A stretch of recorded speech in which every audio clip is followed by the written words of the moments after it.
어디 그동안에 잘들 사셨습니까? 제가 뒤에서 들으니까 우리 고영 본부장님이랑 우리 현지 선생님이랑 마치 내가 무슨 신흥 종교 교주처럼 그렇게 뭐 얘기하고 있는 것을 제가 좀 명구스러웠습니다. 저는 그 단지 회원 중 한 사람이 지나지 않습니다. 이 올림픽 표를 잘 아시죠? 운동선수들은 알겠지만 더 높이, 더 빨리, 더 멀리 이게 올림픽 표예요. 표입니다. 더 높이, 더 빨리, 더 멀리. 저는 이 말을 들을 때마다 아주 몹시 아주 역겹고 심한 저항감을 느껴요. 더 높이, 더 빨리, 더 멀리. 일찍이 근대 과학의 좌우명은 스피드였습니다. 속도예요.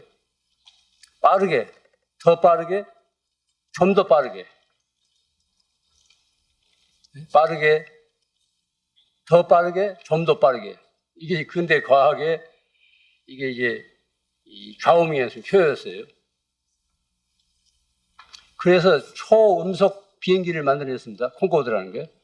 영국하고 프랑스하고 합작을 해서 만들어서 이제 한동안 뭐 대서양을 횡단하고 많이 다녔지 않습니까?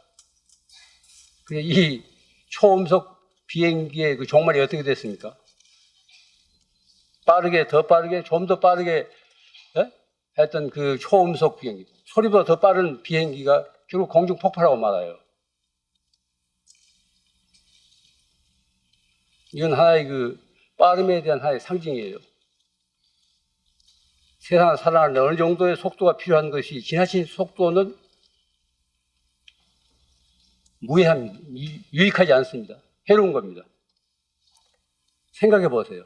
어째서 무엇을 위해서 빠르게 더 빠르게 좀 더 빠르게 해야 됩니까? 이 남보다 앞서기 위해서 또 앞섰다고 해서 우리가 행복합니까? 경쟁 심리는 아주 비인간적입니다. 아주 냉혹합니다. 이건 냉혹한 이기심이 작용한 겁니다. 한동안 우리 기업에서 인류가 아니면 뭐 살아남지 못한다. 이런 그 소리를 했는데 그 말도 아니에요. 우리가 지금 2류, 3류짜리도 얼마나 살아남습니다. 인류는 그건 불행한 거예요. 더 올라갈 자리가 없습니다. 인류 대학생들 보세요. 정신병 질환자들이 제일 많대요. 정신질환 그 잠재력을 가진 사람 제일 많대요. 얼마나 초조하겠어요. 최고 가는 것, 인류 가는 것, 그 바람직하지 않습니다. 우리가 가야 할 곳은 어디입니까? 결국 자기 자신이에요. 빠르게, 더 빠르게, 좀 더 빠르게, 뭐 더 높이, 더 빨리, 더 멀리 뛰어봤자 결국 제자리예요. 자기 자신으로 돌아옵니다. 이 자동차를 운전하면서 저도 가끔 그런 실수를 범하는데 흔히 도착지를 미리 생각해요. 그래서 오로지 도착만을 위해서 그 과정을 소홀히 합니다. 몇 시까지 어디 도착하겠다는 이런 그 집념 때문에 그 과정을 소홀히 해요. 목적만을 위해서 수단을 무시하기가 있습니다. 이 교통사고라도 거기서 온 겁니다. 그 과정을 즐길 수 있어야 돼요. 오늘 몇 시까지 어디 가야 되겠다는 이런 그 생각 때문에 거기에 갇혀가지고 도중에 풍경도 볼 줄 모르고 들녘도 내다볼 줄 모르고 그저 목적지만 향해서 갑니다. 그러나 삶은 미래가 아니라 지금 이 순간이에요. 우리가 지금 살고 있는 것은 지금 이 순간 여기서 이렇게 지금 살고 있습니다. 바로 지금 이 순간을 살 줄 알아야 됩니다. 그런데 흔히 지나가버린 과거라든가 오지도 않는 불확실한 미래 쪽에 생각을 팔아가지고 현재에 살지 못하는 경우가 허다합니다. 우리가 불행하다는 것은 이미 지나가버린 과거사를 가지고 늘 되뇌요. 후회하고 안타까워하고 그렇게 되면 현재가 없습니다. 어떤 개선의 여유가 없는 거죠. 모든 일에는 뜸이 들 시간이 필요합니다. 뜸이 들 시간이 필요해요. 음식만이 아니고 일에도 그렇습니다. 빠르게 바쁘게 사는 사람들은 우리 현대인들 우리 모두가 그렇습니다. 특히 이 젊은 세대들은 느긋하게 참고 기다릴 줄을 몰라요. 모든 것을 즉석에서 해결하려고 합니다. 즉석에서 하려고 합니다. 또 자기밖에 몰라요. 이건 산업사회와 이 정보사회의 이게 맹점이에요. 각자 자기 방에 갇혀서 컴퓨터만 들여다보잖아요. 그러니까 이기적일 수밖에 없는 거예요. 남의 사정 생각하지 않습니다. 더구나 무슨 하나만 낳게 둘만 낳게 해가지고 아이들 뜻을 그대로 이제 즉각 그때그때 들어주기 때문에 참고 기다릴 줄을 몰라요. 우리나라의 이혼율이 높은 것도 그 중에 하나입니다. 그런 그 맥락에서 오는 겁니다. 참고 기다릴 줄을 몰라요. 농경사에서는 참고 기다리십니다. 그래야 열매를 거두니까. 하나의 씨앗을 뿌려서 꽃 피고 열매 맺기까지는 그런 사계절의 순환이 필요합니다. 참고 기다릴 줄 알아야 돼요. 그런데 산업사회라든가 정보화 사회에서는 시간을 다투기 때문에 그런 기다릴 줄을 모릅니다. 참고 기다릴 줄을 모르기 때문에 그리움이 고일 여가가 없어요. 그리움이 고일 시간이 없습니다. 그리움이란 무엇입니까? 인간의 향기입니다. 그리움이란 인간의 향기예요. 그런 시가 있죠. 그립고 아쉬움에 가슴 조이던 먼 젊음의 뒤안길에서 이제는 돌아와 거울 앞에선 내 눈같이 생긴 꽃이요. 어쩌고 나오지 않습니까? 국화 옆에서. 현대인들에게는 그리움이라든가 어떤 아쉬움 같은 게 없다고. 그리움이라든가 아쉬움이 고일 여가가 없어요. 뭐든지 즉석에서 해결하려고 하기 때문에. 뜸도 들기 전에 그저 먹으려고 하기 때문에. 사각 컴퓨터 스크린에는 인간의 향기가 없습니다. 가상 세계의 접속에서는 편리함은 있어도 인간의 향기는 없습니다. 현실적이고 구체적인 접촉을 통해서만 그 향기는 배어 나옵니다. 무엇이든지 빨리 단박에 이루려고 서둘리지 마십시오. 인간이 하나의 인간으로서 성숙하는 데에는 시간이 필요합니다. 하나의 씨앗이 땅에 묻혀서 꽃 피고 열매 맺기까지는 거듭 말씀드립니다. 사계절의 그런 순환의 질서가 필요해요. 여기는 기다림과 그리움이 동반됩니다. 살 줄 아는 사람들은 단박 움켜쥐기보다는 쓰다듬기를 좋아합니다. 목표를 향해 곧장 달려가기보다는 여유를 가지고 구불구불 돌아가는 길을 선택해요. 문명은 이게 직선입니다. 비정해요. 문명은 직선이라고. 자연은 곡선입니다. 문명은 사람이 만들어 놓은 거고 자연은 있는 그대로, 원래부터 있는 그대로예요. 직선은 여유가 없습니다. 이건 비정해요. 곡선은 푸근해요. 서해안 고속도로가 나와도 제가 한번 목포까지 온 일이 있는데 아주 무료하고 지루해요. 그래서 교통사고가 많다고 하지 않습니까? 직선이기 때문에. 얼마나 무료해요? 만약 우리 생애가 60년이 됐건 70년이 됐건 혹은 80년이 됐건 미래를 다 안다고 예상해 보세요. 내가 이 다음에 어떻게 될 거라고 예상해 보세요. 그건 세상 살 수 없어요. 싱겁고 불안해 살 수 없다고. 모르기 때문에 뭔가 새롭게 시작하는 거고 또 창의력도 발휘할 수 있고 참고 견딜 수 있는 거예요. 미래를 모르기 때문에 우리가 살아갈 만한 세상이 되는 것이지 미래를 환히 안다고 해보세요. 그건 고통스러워요. 살 수가 없는 겁니다. 곡선은 조화와 균형을 이룹니다. 직선은 조화와 균형이 없어요. 그렇기 때문에 곡선의 묘미를 알아야 됩니다. 여기에 삶의 비밀이 담겨 있습니다. 모든 일이 뜻대로 되지 않는다고 해서 속상해하지 마세요.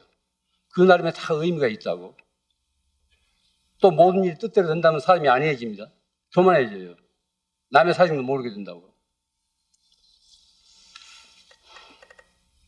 지난날 우리 선인들의 느긋하고 여유 있는 유유자적한 생활 태도를 낙천적인 그런 삶의 모습들을 현대의 우리들은 다시 배워야 돼요. 앞서 살다 간 분들의 생활이 결코 나쁘된 것이 아닙니다. 다 지혜로운 삶이었어요. 자연에 순응하면서 무리하지 않고 어떤 균형과 조화를 깨뜨리지 않고 순리대로 살았던 겁니다. 때로는 천천히 돌아가기도 하고 가다가 쉬기도 하고 주막에 들려서 한 잔 걸치기도 하고 또 길을 잃고 헤맬 수도 있어야 돼요. 이런 삶의 기술이 필요하다고요. 이게 삶의 기술입니다. 천천히 돌아가는 거예요. 우리가 고속도로만 달리다가 이 국도라든가 지방도로 달리면 훨씬 여유가 있잖아요. 둘레를 돌아볼 수 있는 여유가 있다고요. 또 가다가 쉬는 거예요. 쉬기도 하고. 또 길을 잃고 어쩌다 헤맬 수도 있어요. 이런 삶의 기술이 필요합니다. 이와 같은 삶의 기술을 통해서 자기 자신을 보다 잘 이해하게 되고 또한 타인을 이해하고 받아들이게 돼요. 이웃과 함께 사는 유대를 이루게 됩니다. 자신에게 주어진 상황을 어떻게 받아들이느냐에 따라서 삶의 질이 달라집니다. 시간에 쫓기는 사람은 한마디로 죽으러 가는 사람이에요.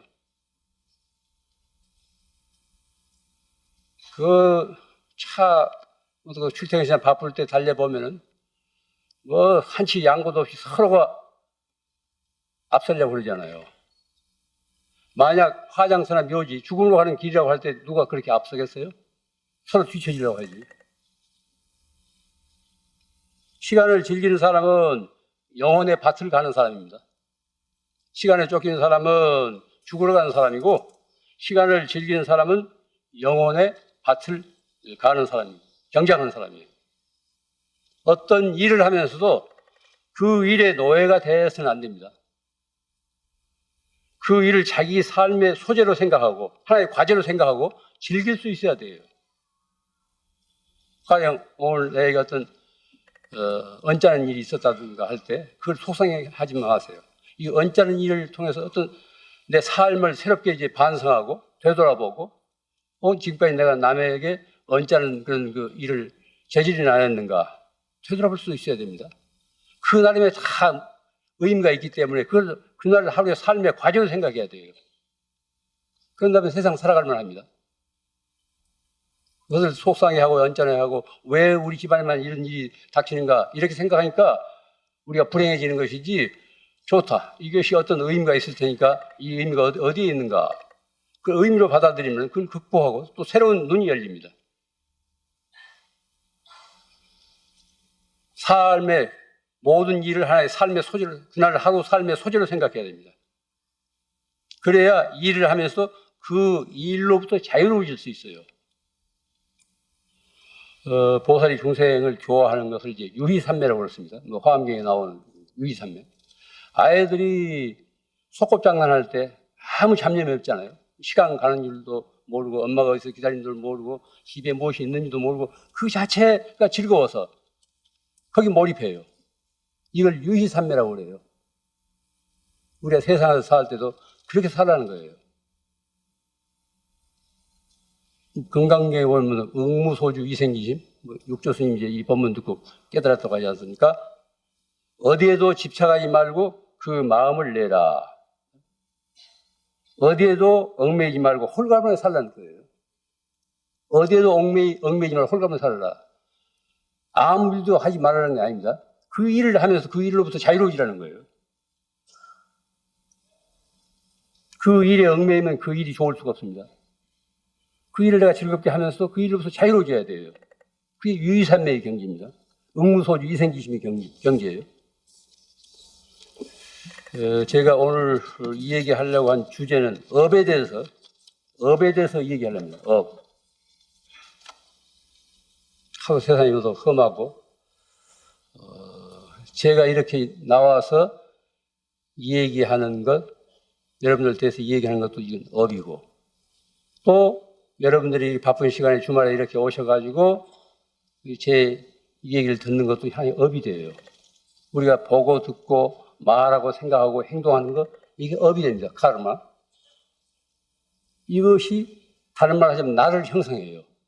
내가 순간순간 보고 듣고 생각하고 말하고 행동하는 이것이 곧 나를 형성하는 겁니다. 잘 아는 화가로부터 이런 얘기를 들었는데, 지난 100년 동안, 20세기예요. 지나간 100년 동안 세계 미술사에서 인간의 형상이 그려지지 않았대요. 20세기 들어서 인간의 형상이 화폭에 그려지지 않았대요.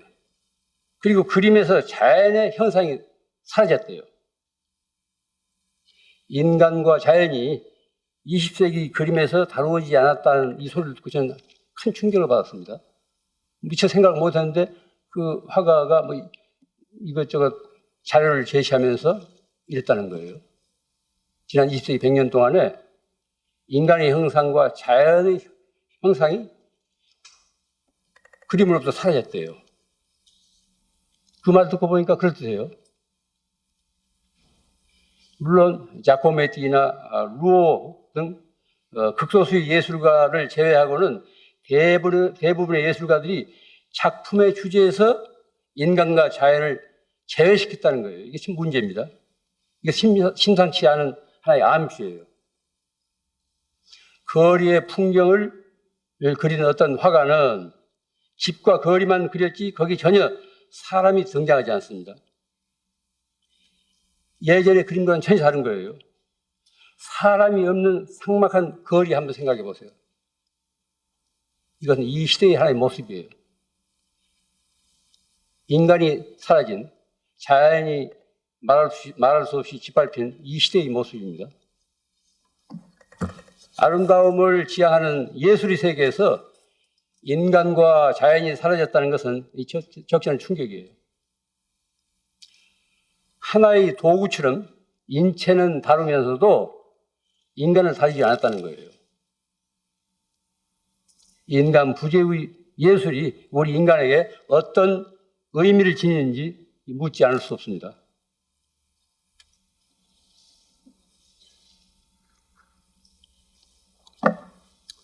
사람은 홀로 사는 존재가 아닙니다. 우리 같은 중들이 어디 오두막에 떨어져서 혼자 산다고 혼자 사는 게 아닙니다. 시간적으로 혹은 공간적으로 홀로 떨어져 있다 하더라도 완전히 홀로 살 수는 없는 겁니다. 서로가 관계 속에 사는 거예요. 사람 인자를 보세요. 사람 인자. 어느 하나 가지고는 설 수가 없다고요. 서로 받쳐주잖아요. 기대고 받쳐주잖아요. 사람 인자가. 서로 의지해 있습니다. 사람은 홀로 있지 않고 많은 것에 의지해 삽니다. 지수화풍, 흙과 물과 바람과 물, 또 나무와 새와 짐승과 수많은 생물들과 함께 어울려서 살아요. 그러면서 커다란 어떤 생명의 흐름을 이룹니다. 이 지구상에 우리만 사는 거 아니지 않습니까? 그런데 사람들이 함께 사는 이런 그 도리를 모르고 인간 본위로만 생각하기 때문에 이 지구가 이렇게 몸살을 앓고 있습니다. 생태계라는 뭡니까? 모든 여러 가지 생명으로서 이루어진 그런 그 세계인데 인간 위주로 다루기 때문에 자연을 말할 수 이렇게 훼손시키기 때문에 인간 스스로가 그렇게 왜소해지고 위기에 처한 거 아닙니까? 부분에만 집착해서 전체를 내다보지 못한 어리석음 때문에 공생공존의 틀이 무너졌어요. 그래서 생명의 위기가 지금 닥친 겁니다. 신문에서 봐서 잘 아시겠죠? 지구 환경 위기 그 시간이 지금 9시 15분이래요. 세계 각국의 환경 전문가들을 대상으로 한 설문조사를 토대로 매년 환경 위기 시계를 발표합니다. 이건 이제 일본 아사히 글라스 재단에서 하고 있는 일인데, 환경 위기 시기에서 6시에서 9시 사이는 상당히 불안한 시간이고 9시에서 12시는 매우 불안한 시간이래요. 지금 우리 현실이 매우 불안한 그런 시간 속에 살고 있습니다. 올해 환경 위기 시기가 가리킨 9시 15분은 사상 최악이래요. 지구 환경 파멸의 시간 12시입니다. 그러니까 2시간 45분 전이에요. 하나밖에 없는 우리 지구가, 우리 삶의 터전이 누가 이렇게 만들었습니까? 이게 심각한 문제예요. 기상이변, 말은 기상이변이라고 하지만은 사람들이 그렇게 자초한 겁니다. 특히 이제 미국식 대량 생산, 대량 소비, 대량 폐기, 이런 생활 형태를 바꾸지 않으면은 지구가 21세기를 다 견디지 못한다는 거예요. 모두가 미국식으로 살려고 한다면은 감내할 수 없다는 거예요. 지구를 몇 개 가지고도. 미국에서는 지금 화석연료 소비죠. 이산화탄소 배출량이 세계 전체 26%를 차지하고 있어요. 그게 공해의 주범이라고, 대기오염의 주범이 미국이라고 해요. 그래서 그런 것을 이제 스스로 억제하려고 교도 의정서 같은 거 있었지 않습니까? 근데 미국은 이 부시 행정부 들어가서 탈퇴해요. 재작년 봄에 탈퇴했다고. 지구를 이렇게 이제 병들게 만든 것은 물론 지구 위에서 살아가는 모든 사람들이 책임이겠지만 특히 대량 생산, 대량 소비, 대량 폐기를 하고 있는 이런 나라들의 허물이 큽니다. 이건 현대 과학기술의 과오예요. 균형과 조화로 이루어진 생명의 흐름을 무너뜨리는 결과는 거친 폭력으로 이게 드러납니다.